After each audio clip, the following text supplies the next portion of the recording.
Lipoproteínas plasmáticas, VLDL, IDL, LDL. Já vimos que as VLDL são produzidas pelo fígado, normalmente também são chamadas pré-beta lipoproteínas, que são ricas em triacilgliceróis e são marcadas pela ApoB, e que depois são, descrevi que eram metabolizadas a IDL e posteriormente a LDL, sendo que a ApoB100 marca-as ao longo do seu percurso. Depois são as LDL que normalmente são removidas.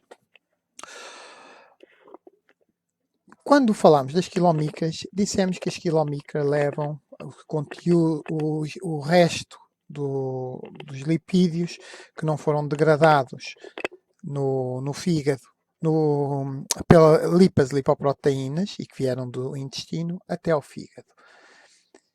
E depois esse conteúdo ficava disponível.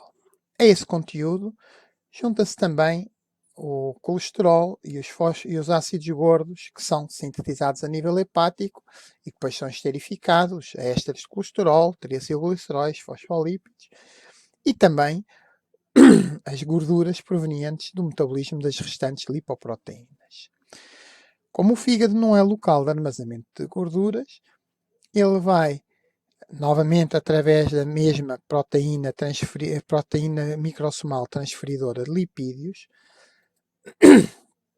vai formar juntamente as micelas a que se juntam as proteínas, apolipoproteínas, e depois de passar no complexo ou parago de Golgi, onde fundamentalmente esta ApoB100 é glicosilada, forma-se então as VLDL, Very Low Density Lipoprotein.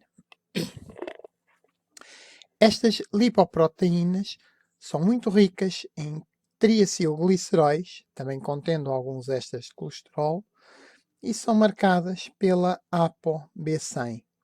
Mais uma vez, sendo lipoproteínas, à superfície, formando a micela, temos fosfolípidos e colesterol.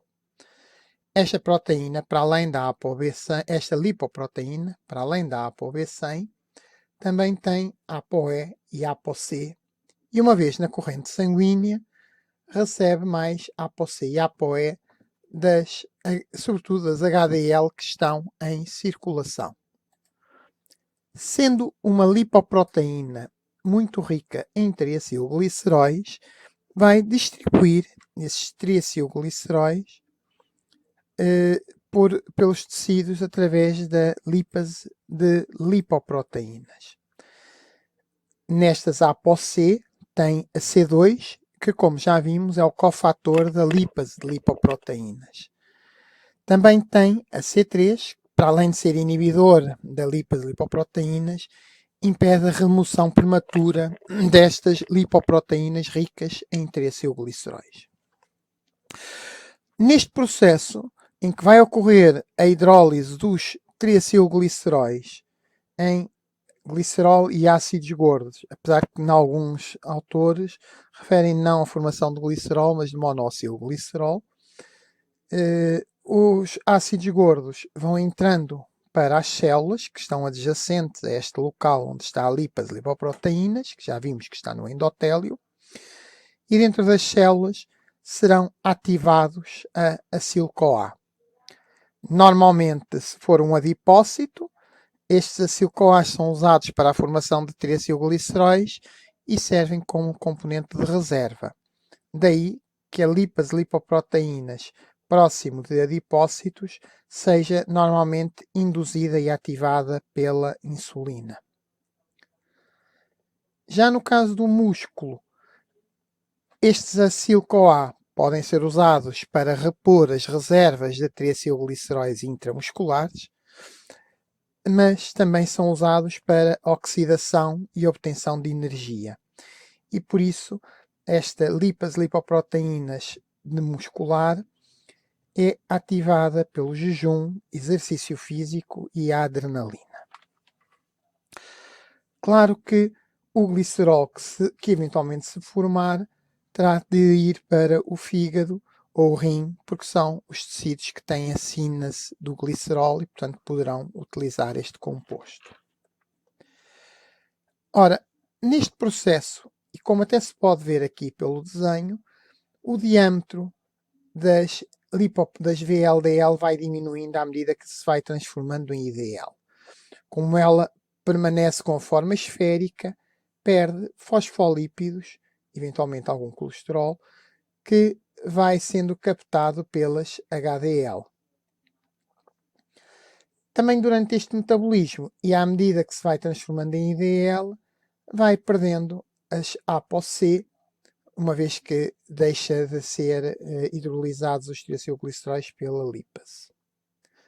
Lipase e lipoproteínas. Estas IDL, ou lipoproteínas de densidade intermédia, e intermédia entre as VLDL e as LDL.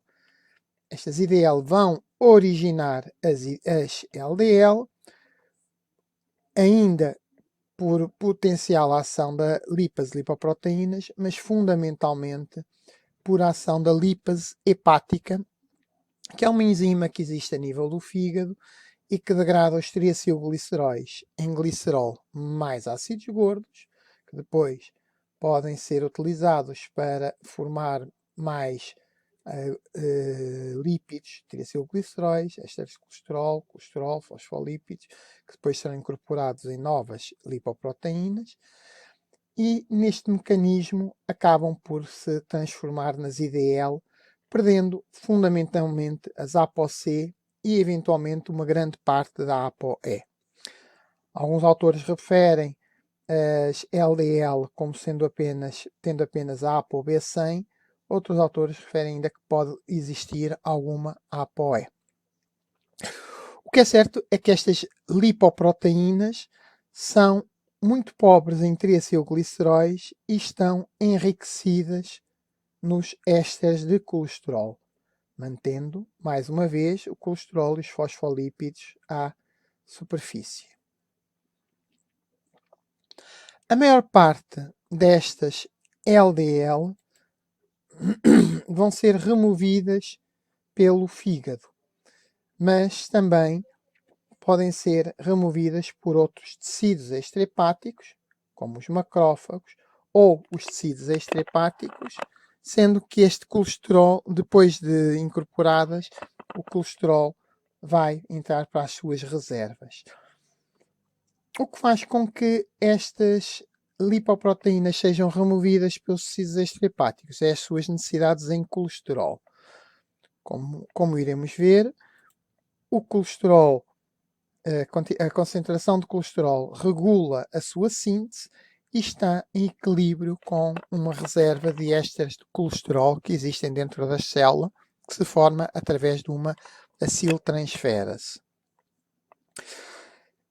Quando os níveis de colesterol, não de ésteres de colesterol nas células está mais baixo, a célula vai exprimir o receptor das LDL ApoB100E e captando assim as LDL. Este colesterol a célula poderá utilizar para a síntese de membranas, para a síntese eventualmente de hormonas ou de vitamina D em função do tipo de célula. Como disse, a maioria das LDL são captadas pelo fígado, que depois volta novamente a ressintetizar VLDL, reiniciando-se todo o percurso.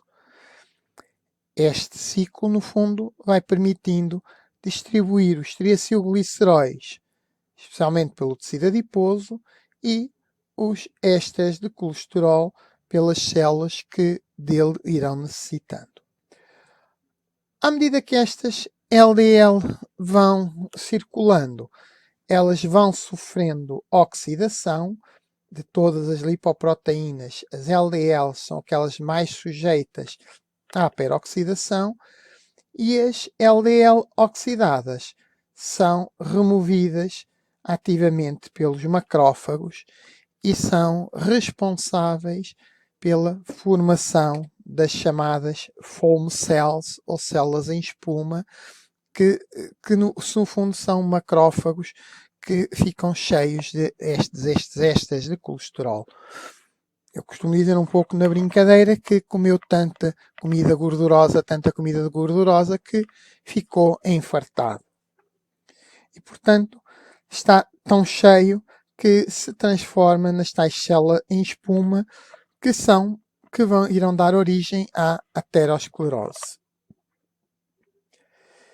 Este é um dos motivos pelo qual ao colesterol que se encontra nas LDL habitualmente chamamos de mau colesterol, porque efetivamente uma parte dele vai a caminho da sua deposição nos tecidos e o que é oxidado vai originar as tais células em espuma ou foam cells.